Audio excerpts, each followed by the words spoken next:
बावैसो सान सिगां बिपिएफनिफ्राय इउपिपिएलआव फैनानै नैबे समस्तिनिफ्राय एमसिएलए इउपिपिएलनिफ्राय एमसिएलए देरहासारनाय बे खाम्फा बरगयारि बिथाङा दिनैहाय फिन बिपिएफ दोलोआव जयनिं जाहैफिनबाय। नाथाय नैबाहाय दायो एमसिएलएआ इउपिपिएलनि हिसाबै खालि जानानै थाबाय। मा बुंगोन बे समाव? बुंनांगौथ' मा दं, जोंनि दोलोआव हाबफैदोंमोन,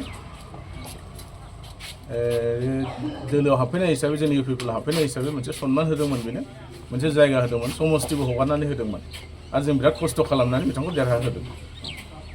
नाथाय देरहाखांनायनि उनावहाय दिनै जुदि दोलोखौ नागारनानै जोंनि इउपिपिएल हान्जाखौ नागारनानै जुदि बिपिएफआव जुदि थांफिनोब्ला, थांदोंना थाङाखै आं दाबो मोनथियाखै, थांगोन होननानै खोनादों आंबो, नाथाय रिजिगनेसनखौ मैया होबाय बियो भाइस प्रेसिडेन्ट बेनो मर्यादा होदोंमोन सेन्ट्रेल कमिटियाव, बेनिफ्राय रिजिगनेसन होदों, लोगोसे गावनि प्राइमारि मेम्बारशिपनिफ्रायबो बियो रिजिगनेसनखौ होदों। दा बे गावनि खोथा, बयहाबो राइट दङ, जायखिजाया पलिटिकेल पार्टियाव खामानि मावनायनि राइट दङ। नाथाय दाखालैसो फैनानै बिपिएफनिफ्राय फैनानै इउपिपिएलआव हाबनानै एमसिएलए जाखांनानै दिनै जुदि आरो बेवहायनो ट्रोप थांफिनोब्ला, हाबफैफिनमारोब्ला रायजो राजाया गावनि सायाव मा बिजिरगोन बे रायजो राजानि खोथा। नाथाय बे रोखोमनि सोलायस्लु बांद्राय माने बास्लायबाय थानाय नेचारखौ रायजो राजाया जे माने बिराद मोजां मोनो बिदि आं साना। आरो दिनै बिथाङा थांदों हिसाबै बिनि सापर्टारफ्रा गासिबो थांफाजोबगोन बे नङा। दा जाय बिथांमोनहा बिथांजों थांनाय माबायाव इउपिपिएल दोलोआव हाबफैदोंमोन, जायफोरखौ लानानै बिथांमोननिफ्रायबो माखासेया थाङा होननानै आं खोनादों।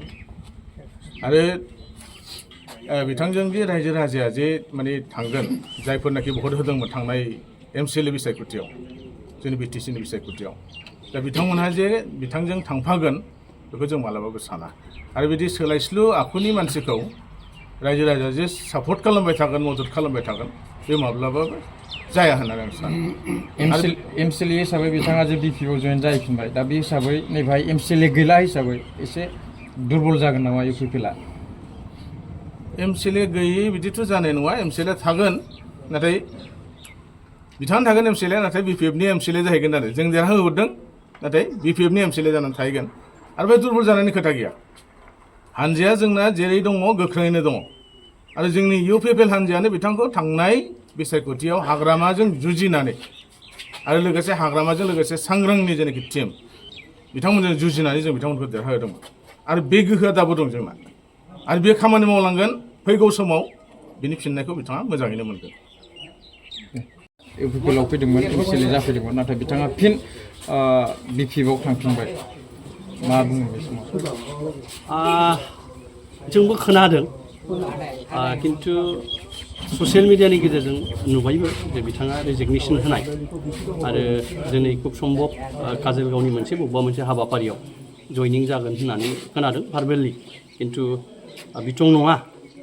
जुदियो बिथाङा गमामायैनो बिपिएफआव थांफिननानै जयनिं जाहैमारदोंबा बे मोनसे दुर्भाग्यजनक होननानै जोङो साननानै लानांगोन। खारन जों मिथिगौ जे थांनाय एमसिएलए इलेक्सनाव गोबां खस्थ'नि गेजेरजों आरो बेखौ जों नङा, जोंनिफ्राय बांसिन बिथाङाबो मिथिगौ जे इउपिपिएलआव फैनानै इउपिपिएलनि बे जेरैनो चिरां दुवार समस्तिनि मानगोनां रायजो राजा बिथांमोना खस्थ'नि गेजेरजों बिथांखौ देरहाहोनानै एमसिएलए खालामदोंमोन।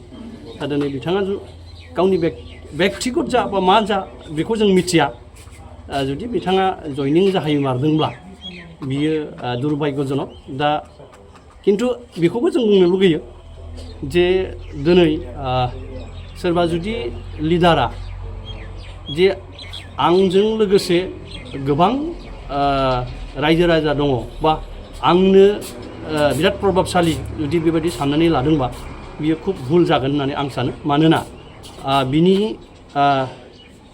जेननाय देरहानाय बियो जेब्लायबो रायजो राजानि आखायाव थायो। ओंखायनो रायजो राजाया दानि दिनाव बयबो साननो गोरोंजोब।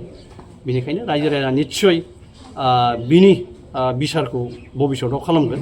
जुदि बिथाङा गमामायैनो बिपिएफआव जयनिं जाहैदोंबाथ' बे बिथांनि खोथा, बावहाय जोङो ब्लक हिसाबै जोंहा जेबो बुंनांगौ गैया। आरो बेवहाय जे चिरां दुवार समस्ति हिसाबै जे माबा मोनसे गिदिरथार खहा जागोन बेनिबो जेबो इसारा गैया।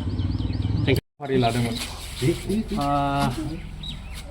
जों बयबो मिथिगौ जे थांनाय 5 बोसोराव मानगोनां प्रमद बर' सारनि दैदेननाय इउपिपिएलनि गभर्नमेन्टआव जोंहा गोबां आसनिफोर दंमोन। आइ अनसाय बिथांखि, गियान सोरां बिथांखि, बेबायदिनो बेमारिफोरनि आसनि, थिग बेबायदिनो CM रिलिफ फान्डनिफ्राय थांनाय प्रमद बर' सारनि सरकारनि समाव जे चिरां दुवार समस्तिनि सिङाव थानाय जाय बिथांमोनहा खुब गरिब अबस्थानि बेमारि जायफोरा मुलि थरसे बायनोबो माब्लाबा उसुबिदायाव गोग्लैयो, दा नैबिदि व्यक्तिफोरखौ बासिलायनानै हरनाय जादोंमोन। दा बिनिनो दिनै चेक बाहाय 51 जन चेक दिनै बाहाय सफैदों।